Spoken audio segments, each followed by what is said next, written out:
لیکن اب میں آتا ہوں اس کے اوپر کہ یہ کیس بنایا کیوں جا رہا ہے. یہ جو میں آپ کو ساری چیزیں بتاؤں گا یہ الیکشن کمیشن بھی جانتا ہے, یہ مجھے ان کو بتانے کی ضرورت نہیں ہے. جو میں بھی آپ کو چیز بتانے جا رہا ہوں یہ ان کو بھی پتا ہے. لیکن ایک مقدمہ بنانے کی کوشش کی جا رہی ہے کہ تحریک انصاف جو ہے وہ ایک بہت بڑا خطرہ ہے پاکستان کے لیے. پاکستان کی سب سے بڑی جو جماعت ہے, سب سے بڑی سیاسی جماعت, پاکستان کا سب سے مقبول لیڈر جو ہے جس کے پیچھے پوری قوم کھڑی ہوئی ہے اس وقت, وہ ایک پاکستان کے لیے بہت خطرہ ہے. اور اس کے دو طریقے سے حملہ کرنے کی کوشش کی جا رہی ہے. ایک یہ فورن فنڈنگ, اور میں اس پہ آتا ہوں کہ یہ فورن فنڈنگ کا تو لفظ خود الیکشن کمیشن نے استعمال کرنا چھوڑ دیا تھا, وہاں پر بات کیسے پہنچی وہ دوبارہ ابھی اس کی بات کرتے ہیں.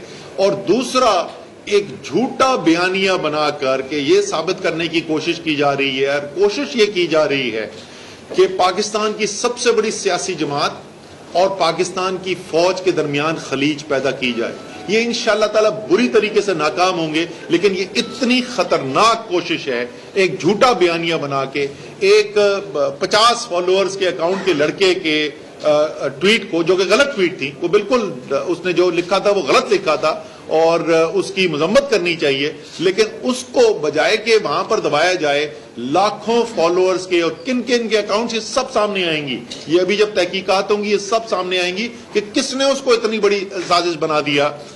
لیکن اس کا اندازہ آپ اس سے لگا سکتے ہیں کہ آپ پچھلے 10 سال کے بیانات اٹھا کے دیکھ لیں, فضل الرحمان کے بیان دیکھ لیں, خواجہ آصف کے بیان دیکھ لیں, نواز شریف کے بیان دیکھ لیں, مریم نواز کے بیان دیکھ لیں, اور لوگ وہ لمبی فہرست ہے کہ وہ کہتے کیا رہے ہیں. آصف زرداری کے بیان دیکھ لیں, اس فوج کے بارے میں وہ کہتے کیا رہے ہیں. تو کس کی سوچ فوج مخالف سوچ ہے وہ پاکستان کے ریکارڈ کے اندر موجود ہے, اور سوشل میڈیا میں آج کل چھپتا کوئی نہیں ہے. ابھی آپ جا کے دیکھ لیں پچھلے 24 گھنٹے کا سوشل میڈیا, وہ تمام تقاریر جو انہوں نے فوج کے خلاف کی ہیں وہ سب آپ کو وہاں پر مل جائیں گی.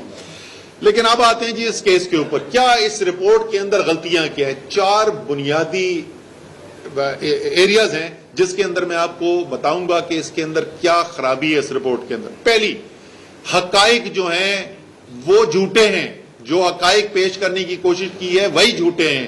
دوسری, قانون کی غلط تشریح کی گئی ہے, پاکستان کے بھی قانون کی اور باہر کے ممالک کے قانون کی بھی غلط تشریح کی گئی ہے. تیسرا, جو اختیار ہے ہی نہیں قانون کے تحت الیکشن کمیشن آف پاکستان کے پاس, اس اختیار کو استعمال کرنے کی کوشش کی گئی ہے. اور آخری چیز جو ہے واضح جانبداری اس رپورٹ کے اندر نظر آتی ہے. اور ان چاروں چیز کی میں آپ کو مثالیں دے دے کے بتاؤں گا, یہ ایک عمومی طور پر میں بات نہیں کر رہا. تو سب سے پہلے شروع کرتے ہیں کہ غلط حقائق جو گھڑنے کی کوشش کی گئی ہے. اس میں پہلی میں مثال آپ کو دیتا ہوں کہ 2 فنڈ ریزنگ کے ایونٹ کیے گئے, ایک آکسفورڈ شائر انگلینڈ کے اندر ہوا اور ایک امارات کے اندر ہوا, یونائٹڈ عرب ایمریٹس کے اندر ہوا, UAE کے اندر, اور اس کے اندر پیسہ ریز کیا گیا. پاکستانی تمام ڈونرز ہیں, لسٹ ان کی موجود ہے, اور اس پیسے کو انہوں نے الیکشن کمیشن آف پاکستان نے بغیر کوئی دستاویز دیے ہوئے, بغیر اس کی کوئی وجہ بتائے یہ کہہ دیا کہ سارا عارف نقوی کا ذاتی پیسہ تھا جو یہاں پر آیا ہے.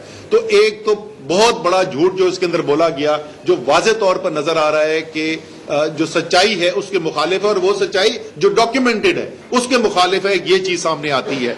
دوسرا, انہوں نے ایک فہرست شائع کر دی, اس کے رپورٹ کے اندر شامل کر دی 21 جو ہیں غیر ملکی افراد اور کمپنیوں کے انہوں نے نام بتا دیے. اس میں سے بینش فریدی, مراد انصاری, آفتاب کمیانہ, امین مرچنٹ, علی پتافی, یہ سارے جو ہیں ان کی ایفیڈیوٹس آ رہے ہیں, ان کے ویڈیو پیغام آ رہے ہیں, وہ بتا رہے ہیں جی میں ہوں پاکستانی ہوں, میں نے پیسہ دیا ہے. اسی طریقے سے ایک بیرونی کمپنی, انہوں نے کہا جی برسٹل انجینئرنگ, وہ ماجد بشیر صاحب جو ہیں وہ کہہ رہے ہیں میرا پیسہ ہے, میں نے پیسہ یہاں سے دیا ہے. اور پھر ایک وہ صرف رپورٹ میں نہیں لکھا, اس کے بعد وہ صحافیوں نے ٹویٹیں کرنی شروع کر دی کہ ایک بھارتی نیشنل جو ہے اس نے پیسہ دیا, رومیتا شیٹی نے. وہ بھارتی نیشنل نہیں ہے, وہ امریکن نیشنل ہے, پاکستانی سے بیاہ ہوا ہے, اس کا جوائنٹ اکاؤنٹ ہے, وہ پاکستانی جو ہے وہ اپنی سٹیٹمنٹ دے رہا ہے کہ یہ پیسہ میں نے دیا تھا تحریک انصاف کو. تو یہ تمام جو وہاں پر لسٹ دی گئی اس کی بالکل بنیادی اڑا کے رکھ دی ان لوگوں نے. سامنے آ کے واضح طور پہ انہوں نے یہ ثابت کر دیا کہ الیکشن کمیشن آف پاکستان نے جھوٹے الزام لگائے ہیں اور غلط حقائق استعمال کرنے کی کوشش کی ہے. پھر یہ پھینٹی گئی کہانی اور اس کے اندر انہوں نے اٹھا کے لکھ دیا جی عمران خان جو ہے انہوں نے ایفیڈیوٹ دے دیا اور بیان حلفی وہ غلط ہے, اور ٹی وی پہ طوفان مچا ہوا ہے کہ بیان حلفی جو ہے وہ غلط ہو گیا. اور یہ میں پہلے بھی پریس کانفرنس میں دکھا چکا ہوں, وہ بیان حلفی ہے ہی نہیں, وہ سرٹیفکیٹ ہے. اب عوام جو ہے وہ سمجھنا چاہے گی کہ اچھا بھائی یہ تو نام کا صرف فرق ہوا, بیان حلفی اور سرٹیفکیٹ میں فرق کیا ہوتا ہے؟ بیان حلفی دیا جاتا ہے جو آپ کے اپنے متعلق کوئی حقائق ہو. تو جب میں یا شفقت محمود الیکشن لڑنے کے لیے جاتے ہیں یا ڈاکٹر یاسمین راشد جاتی ہیں تو ہم ایک گوشوارے جمع کراتے ہیں اس کے اندر, اور اس گوشوارے کے اندر اپنے اثاثے بتاتے ہیں کہ ہمارے اثاثے کیا ہیں. وہ ہمارے اپنے اثاثے ہوتے ہیں, تو ہم بیان حلفی دیتے ہیں کہ میں حاضر ناظر جان کے اللہ تعالیٰ کو یہ کہہ رہا ہوں کہ میرے اس کے علاوہ اور کوئی اثاثے نہیں ہے. اس لیے اگر وہ غلط ثابت ہوتے ہیں تو اس کا نتیجہ یہ ہے کہ پھر آپ اسمبلی کے ممبر نہیں رہ سکتے. سرٹیفکیٹ وہ ہوتا ہے جہاں حقائق آپ کے اپنے بارے میں نہ ہو, کسی اور تنظیم کے یا کسی اور کے بارے میں ہو, اور آپ کے سامنے کچھ شواہد لا کے رکھے ہوئے ہوں, اور ان شواہد کی بنیاد پہ آپ یہ سرٹیفائی صرف کر رہے ہو کہ ہاں یہ شواہد میرے سامنے رکھے گئے ہیں. وہاں پہ کہیں پہ بھی یہ لکھا نہیں جاتا کہ یہ سچ ہے. اور آپ الفاظ اٹھا کے دیکھ لیں اس سرٹیفکیٹ کے, اس سرٹیفکیٹ کو جس کو عمران خان صاحب نے سائن کیا ہوا ہے اس پہ لکھا ہوا ہے to the best of my knowledge and belief, یعنی جو میرے پاس معلومات ہیں ان کے مطابق. یہ سارے پاکستان میں جو اکاؤنٹس بن رہے ہیں یا ساری دنیا سے جو فنڈ ریزنگ کی جا رہی ہے, یہ عمران خان صاحب کے پاس اس کی تفصیل نہیں ہے.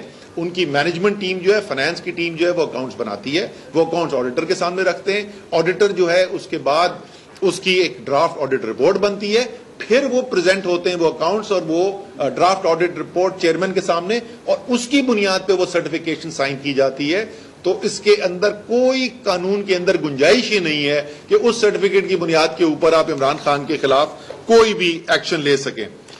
یہ تو میں نے اور ظاہر ہے کیونکہ وقت کم ہے, وہ جو پوری ہماری تفصیلی پٹیشن ہے اس کے اندر بے تحاشا تفصیل کے ساتھ اور بہت ساری چیزیں ہیں, لیکن میں موٹی موٹی چیزیں آپ کو بتا رہا ہوں. یہ جھوٹے جو حقائق ہیں ان کے بارے میں ابھی میں نے کہا. پھر غلط تشریح قانون کی جو کی گئی ہے, جو ممنوع فنڈنگ کی سورسز ہیں وہ پولیٹیکل پارٹیز آرڈر 2002 کے اندر, پی پی او 2002 کے اندر بڑے واضح طور پہ لکھے ہیں. کس سے آپ پیسہ نہیں لے سکتے؟